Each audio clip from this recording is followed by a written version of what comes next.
ಇನ್ನು A1 ಜಗ್ಗನ ಮೇಲೆ ಡಾರ್ಮೆಂಟ್ರಿ rowdy ಪಟ್ಟಿ ತೆರೆಯುವುದಕ್ಕೆ ಸಿದ್ಧತೆ ಆಗಿದೆ. ಡಾರ್ಮೆಂಟ್ರಿ ರೌಡಿ ಪಟ್ಟಿ ಅಂದರೆ ಒಮ್ಮೆ ಕ್ಲೋಸ್ ಆಗಿದ್ದಂತಹ ರೌಡಿ ಪಟ್ಟಿಯನ್ನು ಮತ್ತೊಮ್ಮೆ ತೆರೆಯುವುದು. ಹೆಣ್ಣೂರು ಪೊಲೀಸ್ ಠಾಣೆ ರೌಡಿ ಶೀಟರ್ ಆಗಿದ್ದ ಈ ಜಗದೀಶ್ ಮೇಲಿದ್ದಂಥ ರೌಡಿ ಶೀಟರ್ ಪಟ್ಟಿಯನ್ನು ಕ್ಲೋಸ್ ಮಾಡಲಾಗಿತ್ತು. ರೌಡಿ ಶೀಟ್ ಕ್ಲೋಸ್ ಮಾಡಿದ ಬಗ್ಗೆ ಕಮಿಷನರ್ಗೆ ಬಿಕ್ಲು ದೂರನ್ನು ಕೂಡ ಕೊಟ್ಟಿದ್ದ. ಫೆಬ್ರವರಿಯಲ್ಲಿ ರೌಡಿ ಪಟ್ಟಿ ಕ್ಲೋಸ್ ಮಾಡಿರೋದ್ರ ಬಗ್ಗೆ ದೂರು ದಾಖಲಾಗಿತ್ತು. ಸದ್ಯ ಬಿಕ್ಲು ಶಿವನ ಪ್ರಕರಣದಲ್ಲಿ ಆರೋಪಿ ಈ ಜಗ್ಗ. ಈ ಹಿಂದೆ ಒಂದಾನೊಂದು ಕಾಲದಲ್ಲಿ ಅವನು ರೌಡಿ ಶೀಟರ್, ಈಗಲೂ ರೌಡಿ ಆಕ್ಟಿವಿಟಿನ ಮಾಡ್ತಾನೆ. ಆದರೆ ಅವನ ಮೇಲಿದ್ದಂಥ ರೌಡಿ ಶೀಟರ್ ಕ್ಲೋಸ್ ಆಗಿದೆ. ಅದು ಹೇಗೆ?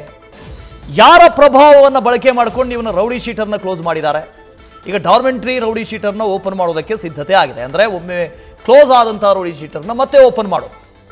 ಹಾಗಾದ್ರೆ ಶಾಸಕರ ಜೊತೆಗಿಡ್ತಾನೆ, ಮಾಜಿ ಸಚಿವರ ಜೊತೆಗಿಡ್ತಾನೆ ಅನ್ನೋ ಕಾರಣಕ್ಕೆ ಇವನ ಮೇಲಿದ್ದಂಥ ರೌಡಿ ಶೀಟರ್ ಕ್ಲೋಸ್ ಆಗಿತ್ತ? ಯಾರ ಪ್ರಭಾವವನ್ನು ಬಳಕೆ ಮಾಡಿಕೊಂಡು ಇದನ್ನು ಕ್ಲೋಸ್ ಮಾಡಿದ್ರು? ಜಗ್ಗನ ಮೇಲಿದ್ದಂಥ ರೌಡಿ ಶೀಟರ್ ಪಟ್ಟಿಯನ್ನು ಕ್ಲೋಸ್ ಮಾಡಲಾಗಿತ್ತು. ಫೆಬ್ರವರಿಯಲ್ಲಿ ರೌಡಿ ಪಟ್ಟಿ ಕ್ಲೋಸ್ ಮಾಡಿರುವುದರ ಬಗ್ಗೆ ದೂರನ್ನು ಕೂಡ ಕೊಡಲಾಗಿತ್ತು ಕಮಿಷನರ್ಗೆ. ಶಾಸಕ ಬೈರತಿ ಬಸವರಾಜ್ಗೆ ಜಗದೀಶ್ ಬೇನಾಮಿಯಾಗಿದ್ದಾನೆ. ಜಗದೀಶ್ ಮೇಲಿನ ಹಲವು ಪ್ರಕರಣಗಳ ವಿಚಾರಣೆ ಬಾಕಿ ಇದೆ. ಶಾಸಕ ಬೈರತಿ ರಾಜಕೀಯ ಬೆಂಬಲದಿಂದ ಈ ರೌಡಿ ಶೀಟರ್ನ ಕ್ಲೋಸ್ ಮಾಡಿದ್ದಾರೆ. ಫೆಬ್ರವರಿ 18ರಂದು ನಗರ ಪೊಲೀಸ್ ಆಯುಕ್ತರಿಗೆ ದೂರು ಕೂಡ ಕೊಡಲಾಗಿತ್ತು. ಆದರೆ ಅದರ ಮೇಲೆ ಯಾವ ಕ್ರಮನೂ ಆಗಿಲ್ಲ. ರಾಜಕೀಯ ಒತ್ತಡಕ್ಕೆ ರೌಡಿ ಶೀಟನ್ನು ಕ್ಲೋಸ್ ಮಾಡಿದ್ದಾರೆ ಅಂತ ಬಿಕ್ಲು ದೂರನ್ನು ಕೊಟ್ಟಿದ್ದ. ಈಗ A1 ಜಗ್ಗನ ಮೇಲೆ ಡಾರ್ಮೆಂಟ್ರಿ ರೌಡಿ ಪಟ್ಟಿ ತೆರೆಯುವುದಕ್ಕೆ ಸಿದ್ಧತೆ ಆಗಿದೆ. ಡಾರ್ಮೆಂಟ್ರಿ ಅಂದರೆ ಕ್ಲೋಸ್ ಆದಂಥ ರೌಡಿ ಶೀಟ್ ಪಟ್ಟಿಯನ್ನು ಮತ್ತೆ ತೆರೆಯುವುದು.